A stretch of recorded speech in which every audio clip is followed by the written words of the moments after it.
जीवन जीने का संदेश, एक प्रेरणादायक कहानी। कल दिल्ली से गोवा की उड़ान में एक बुजुर्ग मिले, साथ में उनकी पत्नी भी थी।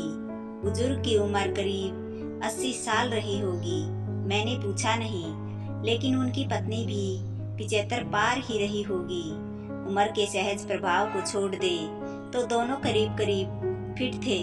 बुजुर्ग की पत्नी खिड़की की ओर बैठी थी, बुजुर्ग बीच में और मैं सबसे किनारे वाली सीट पर था।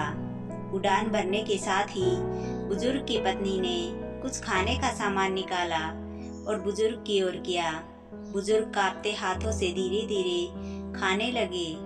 फिर फ्लाइट में जब भोजन सर्व होना शुरू हुआ तो उन लोगों ने राजमा चावल का ऑर्डर किया।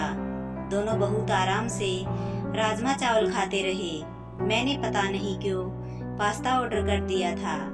खैर, मेरे साथ अक्सर ऐसा होता है कि मैं जो ऑर्डर करता हूँ, मुझे लगता है कि सामने वाले ने मुझसे बेहतर ऑर्डर किया है। अब बारी थी कोल्ड ड्रिंक की। पीने में मैंने कोक का ऑर्डर किया था। अपने कैन के ढक्कन को मैंने खोला और धीरे धीरे पीने लगा। बुजुर्ग ने कोई जूस लिया था। खाना खाने के बाद जब उन्होंने जूस की बोतल के ढक्कन को खोलना शुरू किया तो ढक्कन खुल ही नहीं रहा था। बुजुर्ग कांपते हाथों से उसे खोलने की कोशिश कर रहे थे। मैं लगातार उनकी ओर देख रहा था। मुझे लगा कि ढक्कन खोलने में उन्हें मुश्किल आ रही है, तो मैंने शिष्टाचार हेतु कहा कि लाइए, मैं खोल देता हूँ। बुजुर्ग ने मेरी ओर देखा, फिर मुस्कुराते हुए कहने लगे कि बेटा, ढक्कन तो मुझे ही खोलना होगा। मैंने कुछ पूछा नहीं, लेकिन सवाल भरी निगाहों से उनकी ओर देखा। यह देख बुजुर्ग ने आगे कहा, बेटा जी, आज तो आप खोल देंगे, लेकिन अगली बार कौन खोलेगा? इसलिए मुझे खुद ही खोलना आना चाहिए। उनकी पत्नी भी अपने पति की ओर देख रही थी। जूस की बोतल का ढक्कन उनसे अभी भी नहीं खुला था, पर वो बुजुर्ग लगे रहे और बहुत बार कोशिश करके उन्होंने ढक्कन खोल ही दिया। दोनों आराम से जूस पी रहे थे। मुझे दिल्ली के गोवा की इस उड़ान में जिंदगी का एक सबक मिला। बुजुर्ग ने मुझे बताया कि उन्होंने ये नियम बना रखा है कि अपना हर काम वो खुद करेंगे।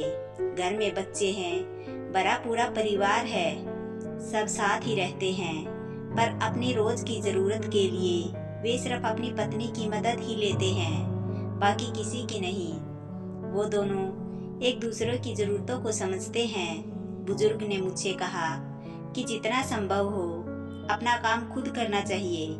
एक बार अगर काम करना छोड़ दूंगा, दूसरों पर निर्भर हुआ, तो समझो बेटा कि बिस्तर पर ही पड़ जाऊंगा।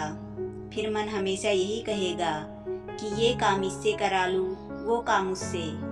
फिर तो चलने के लिए भी दूसरों का सहारा लेना पड़ेगा। अभी चलने में पाँव कांपते हैं, खाने में भी हाथ कांपते हैं, पर जब तक आत्मनिर्भर रह सको, रहना चाहिए। हम गोवा जा रहे हैं, 2 दिन वही रहेंगे। हम महीने में 1-2 बार ऐसे ही घूमने निकल जाते हैं। बेटा बहू कहते हैं कि अकेले मुश्किल होगी, पर उन्हें कौन समझाए कि मुश्किल तो तब होगी जब हम घूमना फिरना बंद करके खुद को घर में कैद कर लेंगे। पूरी जिंदगी खूब काम किया, अब सब बेटों को देकर अपने लिए महीने के पैसे तय कर रखे हैं, और हम दोनों उसी में आराम से घूमते हैं। जहाँ जाना होता है एजेंट टिकट बुक करा देते हैं, घर पर टैक्सी आ जाती है, वापसी में एयरपोर्ट पर भी टैक्सी ही आ जाती है। होटल में कोई तकलीफ होनी नहीं है। स्वास्थ्य उम्र अनुसार एकदम ठीक है। कभी कभी जूस की बोतल ही नहीं खुलती, पर थोड़ा दम लगाओ तो वो भी खुल ही जाती है। मेरी तो आंखें ही खुली की खुली रह गई। मैंने तय किया था कि इस बार की उड़ान में लैपटॉप पर एक पूरी फिल्म देख लूँगा, पर यहाँ तो मैंने जीवन की फिल्म ही देख ली। जब एक वो फिल्म जिसमें जीवन जीने का संदेश छिपा था। जब तक हो सके आत्मनिर्भर रहो, अपना काम जहाँ तक संभव हो स्वयं ही करो। आशा करती हूँ आपको हमारी कहानी पसंद आई होगी। अगर आपको हमारी कहानी पसंद आई हो तो वीडियो को लाइक करें और चैनल को सब्सक्राइब करें। धन्यवाद।